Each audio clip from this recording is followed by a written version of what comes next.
বিসমিল্লাহির রহমানির রহিম। রব্বিগফিরলি ওয়া লিওয়ালিদাইয়া ওয়া লিল মুমিনিনা ইয়াওমা ইয়াকুমুল হিসাব।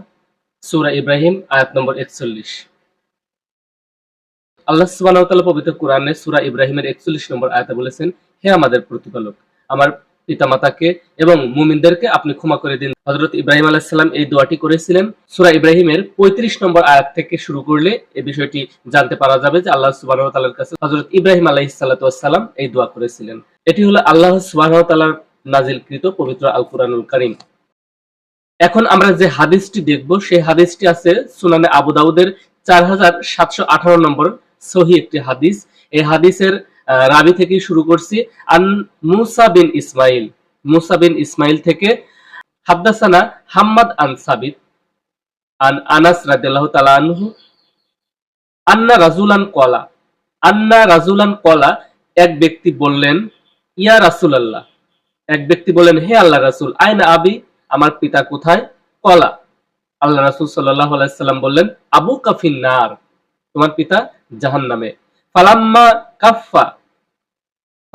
কাফফা, যখন তিনি ফিরে যাচ্ছিলেন পিছন ফিরে, কলা, তখন রাসূল সাল্লাল্লাহু আলাইহি সাল্লাম বললেন, ইন্না আবি ওয়া আবাকা ফিন্নার, আল্লাহ রাসূল সাল্লাল্লাহু আলাইহি সাল্লাম বললেন, ইন্না আবি ওয়া আবাকা, নিশ্চয়ই তোমার পিতা এবং আমার পিতা জাহান্নামে।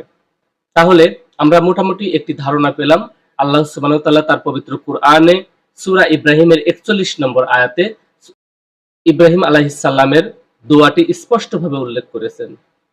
হাদিস থেকে আমরা দেখতে পেলাম সুনানে আবু দাউদের সহিহ সনদে বর্ণিত একটি হাদিস।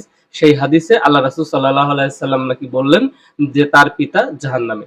তো আমরা চলুন এ বিষয়ে দুইজন শায়েখের কথা শুনে আসি। প্রথমে আমরা শুনবো আব্দুর রাজ্জাক বিন ইউসুফ, তিনি কি বলেন এ বিষয়ে। চলুন আমরা এই বিষয়টি একটু শুনে আসি। রাসূল সাল্লাল্লাহু আলাইহি সাল্লামের বাপ মা জাহান্নামে যাবে, এটাই ঠিক। হাদিস মুসলিম উপদেশ বইয়ে আছে, এক জায়গাতে দেখেন আল্লাহ নবী বললেন যে আল্লাহ, আমি আমার মায়ের ক্ষমার জন্য আপনার কাছে অনুমতি চাচ্ছি, আমি ক্ষমা চাইবো আমার মায়ের জন্য। তখন আল্লাহ নবী বললেন, আল্লাহ বললেন, না, তোমার মায়ের জন্য তুমি ক্ষমা চাইতে পারো না, ও মুসলমান হয়ে মারা যায়নি। তখন আল্লাহ নবী বললেন যে আমার মায়ের কবর দেখতে যেতে চাচ্ছি, আমার মায়ের কবর দেখতে যাব। তখন আল্লাহ রাসূল বললেন, দেখতে যাও, তবে তার জন্য ক্ষমা চাইতে পারবে না। হাদিস বুখারী মুসলিম। তার বাপ মা জাহান্নামে যাবে, এই কথাই ঠিক। জি, আমরা শুনলাম আব্দুর রাজ্জাক বিন ইউসুফ সাহেবের কথা। তিনি স্পষ্টভাবে ফায়সালা দিলেন, স্পষ্টভাবে এবং চূড়ান্তভাবে তিনি ফায়সালা দিয়ে দিলেন। এবার আমরা আমাদের প্রিয় উগ্র শায়েখ মুজাফফর বিন মুহসিনের কাছ থেকে ঘুরে আসি এবং শুনে আসি তিনি এ বিষয়ে কি বলেন। মুহাম্মদ সাল্লাল্লাহু আলাইহি ওয়াসাল্লামের পিতা মাতা জান্নাতে যাবে না জাহান্নামে যাবে? জাহান্নামে যাবে। আল্লাহ রাসূল দোয়া করতে চেয়েছিলেন, মাগফিরাত কামনা করতে চেয়েছিলেন, ক্ষমা চাইতে চেয়েছিলেন যে আমার বাপের জন্য আমি ক্ষমা চাইব, আল্লাহ অনুমতি দিন। আল্লাহ বলেছেন যে না, তোমার বাপের কবর জিয়ারত করতে পারো, মায়ের কবর জিয়ারত করতে পারো, কিন্তু ক্ষমা চাইতে পারবে না, কারণ তারা মুশরিক অবস্থায় মারা গেছে। আমরা এটাও শুনলাম যে তিনি কি বললেন এবং চূড়ান্তভাবে তিনি ফায়সালা দিয়ে দিলেন একটি হাদিসের উপর ভিত্তি করে। আল্লাহ সুবহানাহু ওয়া তাআলা পবিত্র কোরআনে একটি কথা বলেছেন, যখন তোমাদের মধ্যে কোনো মতপার্থক্য হয়, ফারুদ্দু ইলাল্লাহি ওয়া রাসূলিহি, তোমরা আল্লাহ এবং আল্লাহ রাসূলের দিকে ফিরে আসো। এখন আমরা আমাদের মধ্যে যদি কোনো মতপার্থক্য হয়, তাহলে আমাদের উচিত হবে আল্লাহ সুবহানাহু ওয়া তাআলা পবিত্র কোরআনে সেই বিষয়ে কি বলেছেন এই বিষয়টি জানার এবং বোঝার চেষ্টা করা। তাহলে আল্লাহ সুবহানাহু ওয়া তাআলা সূরা ইব্রাহিমের 41 নম্বর আয়াতে স্পষ্ট বললেন যে ইব্রাহিম আলাইহিস সালাম দোয়া করলেন, রব্বানা গফিরলি ওয়া লিওয়ালিদাইয়া ওয়া লিল মুমিনিনা ইয়াওমা ইয়াকুমুল হিসাব। এভাবেই হযরত নূহ আলাইহিস সালাম তার পিতামাতার জন্য দোয়া করেছিলেন। এই বিষয়টি সূরা নূহের 28 নম্বর আয়াতে আছে। সূরা নূহের 28 নম্বর আয়াতে অনুরূপ একটি দোয়া রয়েছে যেখানে তিনি তার পিতামাতার জন্য দোয়া করেছিলেন। এখানে আরেকটি হাদিস রয়েছে, সেটিও সহিহ সনদে বর্ণিত। রাসূল সাল্লাল্লাহু আলাইহি সাল্লাম তার পিতামাতার জন্য মাগফিরাত কামনার জন্য আল্লাহ সুবহানাহু ওয়া তাআলার কাছে প্রার্থনা করেছিলেন। আল্লাহ সুবহানাহু ওয়া তাআলা বলেছিলেন, ইব্রাহিম আলাইহিস সালামকেও তার পিতামাতার জন্য প্রার্থনা করার অনুমতি দেওয়া হয়নি, সে কারণে মুহাম্মদ সাল্লাল্লাহু আলাইহি সাল্লামকে তার পিতামাতার জন্য প্রার্থনা করার অনুমতি দেওয়া হয়নি।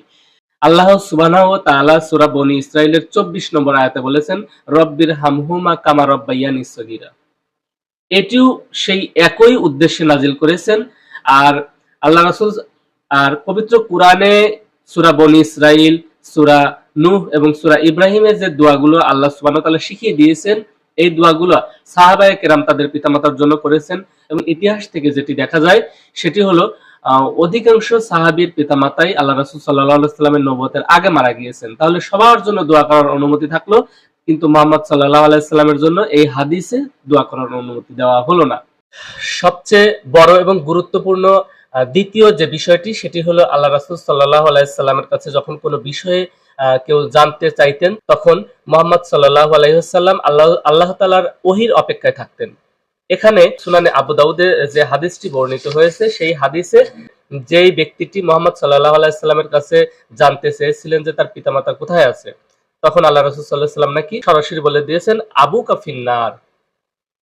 এই হাদিসটি যখন বর্ণিত হয়, এই কথাটি আল্লাহ রাসূল সাল্লাল্লাহু আলাইহি ওয়াসাল্লাম যখন বলেন, তখন হযরত আবু বকর, উমর, উসমান, আলী রাদিয়াল্লাহু তাআলা আনহু, হযরত আবু হুরায়রা, হযরত তালহা, হযরত জুবাইর রাদিয়াল্লাহু তাআলা আনহু সহ প্রখ্যাত যে সকল সাহাবী ছিলেন আল্লাহ রাসূল সাল্লাল্লাহু আলাইহি ওয়াসাল্লামের সময় আল্লাহ রাসূল সাল্লাল্লাহু আলাইহি ওয়াসাল্লামের কাছে সব সময় থাকতেন, সেই সকল সাহাবীর কেউই এখানে উপস্থিত ছিলেন না। এবং এই সকল প্রসিদ্ধ সাহাবী থেকে এই হাদিসটি বর্ণিত হয় না। এবং দ্বিতীয়ত, এই হাদিসের পুনরাবৃত্তিও কোনো মশহুর সাহাবী, কোনো প্রসিদ্ধ সাহাবী বর্ণনা করেননি। যখন মুহাম্মদ সাল্লাল্লাহু আলাইহি ওয়াসাল্লামের কাছে সেই লোকটি এসে বললেন, আইনা আবি, আমার পিতা কোথায়? কলা, আল্লাহ রাসূল সাল্লাল্লাহু আলাইহি ওয়াসাল্লাম বললেন, আবুকা ফিন্নার, তোমার পিতা জাহান্নামে। তাহলে এই বিষয়টি আল্লাহ রাসূল সাল্লাল্লাহু আলাইহি ওয়াসাল্লামের কোনো প্রসিদ্ধ সাহাবী হযরত আবু বকর, ওমর, উসমান, আলী রাদিয়াল্লাহু তাআলা আনহু সহ যে সকল সাহাবী সবসময় আল্লাহ রাসূল সাল্লাল্লাহু আলাইহি ওয়াসাল্লামের কাছে থাকতেন, সেই সকল সাহাবীর কেউই এই হাদিসটি বর্ণনা করলেন না। আল্লাহ সুবহানাহু ওয়া তাআলা পবিত্র কোরআনে সূরা ইব্রাহিমে ইব্রাহিম আলাইহিস সালামের দোয়াটি স্পষ্টভাবে বললেন। ইব্রাহিম আলাইহিস সালাম স্পষ্টভাবে আল্লাহ তাআলার কাছে তার পিতামাতার জন্য প্রার্থনা করলেন। এখন পর্যন্ত প্রত্যেকটি মানুষ এবং তৎকালীন সময় আল্লাহ রাসূল কোরআন নাজিল হওয়ার পর থেকে শুরু করে অদ্যাবধি পর্যন্ত প্রত্যেকেই রব্বির হামহুমা কামা রব্বায়ানি সগীরা, অর্থাৎ সূরা বনী ইসরাইলের 24 নম্বর আয়াত দিয়ে দোয়া করে থাকেন, সূরা নূহের 28 নম্বর আয়াত দিয়ে দোয়া করে থাকেন, সূরা ইব্রাহিমের 41 নম্বর আয়াত দিয়ে দোয়া করে থাকেন। তাহলে সবাই দোয়া করার অনুমতি পেল, কিন্তু আল্লাহ রাসূল সাল্লাল্লাহু আলাইহি ওয়াসাল্লাম নাকি আল্লাহর কাছ থেকে দোয়া করার অনুমতি পেলেন না। সেখানে আল্লাহ সুবহানাহু ওয়া তাআলা কোরআনে একরকম বলেছেন, হাদিসে আরেক রকম বলা হয়েছে। তাহলে আমরা কোনটি মানব? আমরা আল্লাহর কিতাব অনুসরণ করব নাকি হাদিস অনুসরণ করব? এইটি হলো শাইখের কাছে আমার প্রশ্ন। আল কুরআন বলছে ইব্রাহিম আলাইহিস সালাম দোয়া করেছেন, নূহ আলাইহিস সালাম দোয়া করেছেন, মুহাম্মদ সাল্লাল্লাহু আলাইহি সাল্লাম দোয়া করেছেন এবং সমস্ত সাহাবী দোয়া করেছেন। আজও পর্যন্ত রব্বানা গফিরলি ওয়া লিওয়ালিদাইয়া ওয়া লিল মুমিনিনা ইয়াওমা ইয়াকুমুল হিসাব বলে দোয়া করা হচ্ছে, রব্বির হামহুমা কামা রব্বায়ানি সগীরা বলে দোয়া করা হচ্ছে।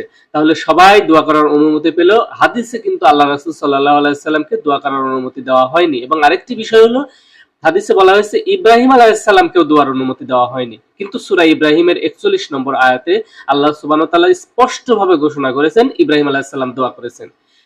এটি সূরা ইব্রাহিমের 35 নম্বর আয়াত থেকে 41 নম্বর আয়াত পড়লে স্পষ্টভাবে বোঝা যাবে।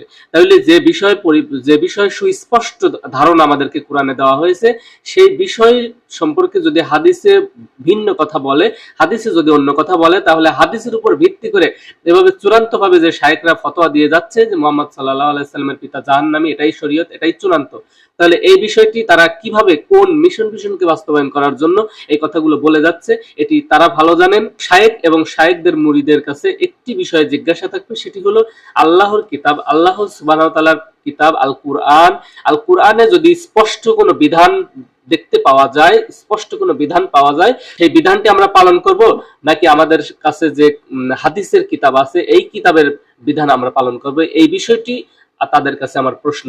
অর্থাৎ আল্লাহ সুবহানাহু ওয়া তাআলার কিতাব আল কুরআন আমরা আঁকড়ে ধরবো, নাকি আমাদের কাছে যে সহিহ হাদিস আছে সেই সহিহ হাদিসকে আমরা আঁকড়ে ধরবো? এই প্রশ্নটি রেখেই আজকের কথা এখানেই শেষ করছি। আসসালামু আলাইকুম ওয়া রাহমাতুল্লাহ।